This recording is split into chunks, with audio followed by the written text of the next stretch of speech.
makakasama po natin via Zoom ang Assistant Regional Director ng DTI CAR, si Attorney Samuel Gallardo.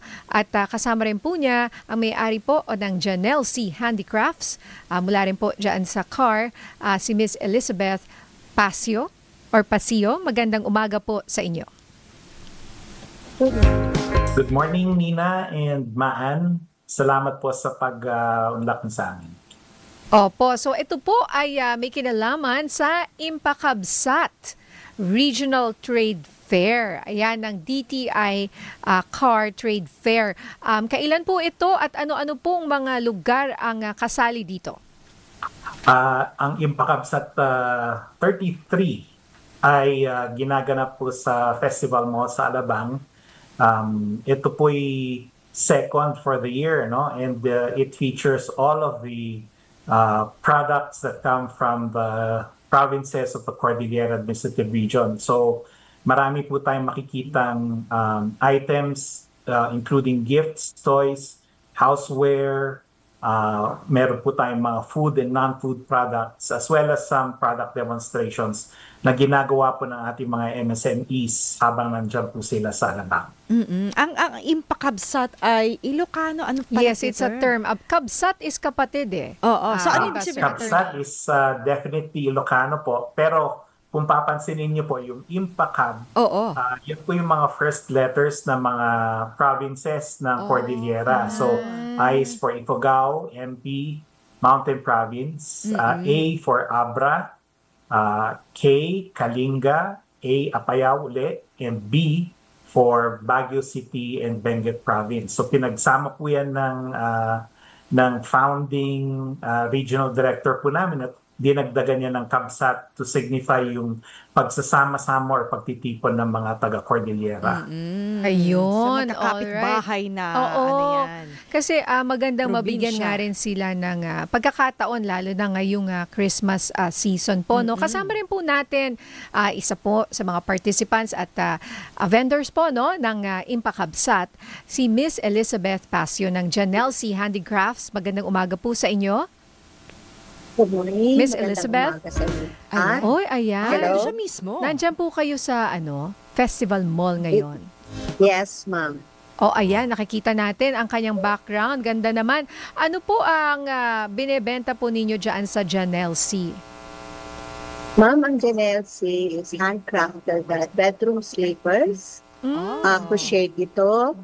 And meron din kaming pang bata na sleepers at saka yung pang baby na pag naglalakad ng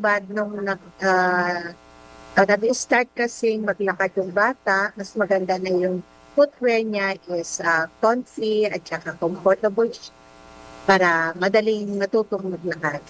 Ayun ba yung may kaliwat kanan? Di ba may ganun tsinelas? Sa Alpombra ba yun? Ano? Hindi, may ganun tsinelas na walang kaliwat kanan. Oo. Kasi yung iba, parang, yung iba kasi diretso. Nagulat ako, baka may isang tsinelas. Merong version na for the left feet and right, foot. Left foot and right foot, no? Yes, may ganun tsinelas kasi. Parang di mo naiisipin, alin ba ito yung kaliwat kanan? Di ba, ma'am? Ganyan ba yan? Nakita rin ako ng ganun, ma'am. Pero yan, siya, kumbaga, hindi naman ganon. Hindi naman, kahit ma'am. baliktad, By left and no? right talaga yan. Left and right. Hindi, may left and right talaga siya. Alright, so, gaano katagal gawin ang isang tsinelas po, ha? Kasi talagang kinorchet niya bawat isa, no? Actually, maraming procedure ito. May magtatahi, may insole, may magdidikit doon sa outsole, may magkukrochet doon sa flaps, may magkukrochet din doon sa mga accessories niya like the sunflower at saka strawberry kasi yun naman ang naman sa Saan po kayo? So maraming kamay dumaan ang isang pares ng Yes, ma'am. True. Kaya iba talaga pag very handcrafted talaga. Handicraft siya talaga. Pag ganito po bang panahon, mas marami ang bumibili, no, ng inyong produkto. At magkano? Magkano po yan? Ang yan? cute nung tsinelas sa harap niya na may strawberry. Magkano po yan?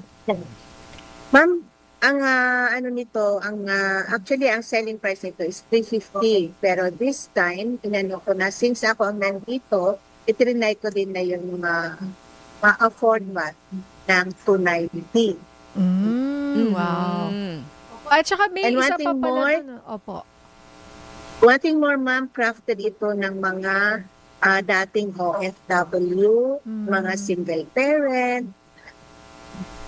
And yun ang reason, bukod sa maganda siya at lovingly handmade, May kwento. nakakatulong Yes. tayo sa kapwa Yes, Pilipino. Yung backstory Yes. nun Oo. yun ang mahalaga. Oo. So, naku, maraming salamat. Sana po ay masuportahan. Maraming pumunta po dyan ngayong week na ito, no?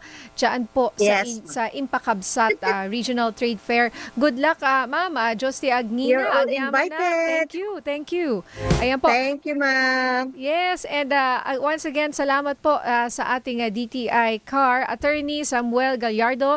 Kailan po ito at saan po ito ulit, Attorney? Let's invite Nag-umpisa him. po siya noong November 28 and it will run to December 7 sa Festival Mall Alabang po. Yan po, naimbaga Pasko, Attorney Gallardo.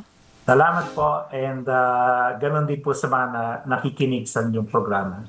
Okay, maraming salamat. Yan po ang Assistant Regional Director ng DTI CAR.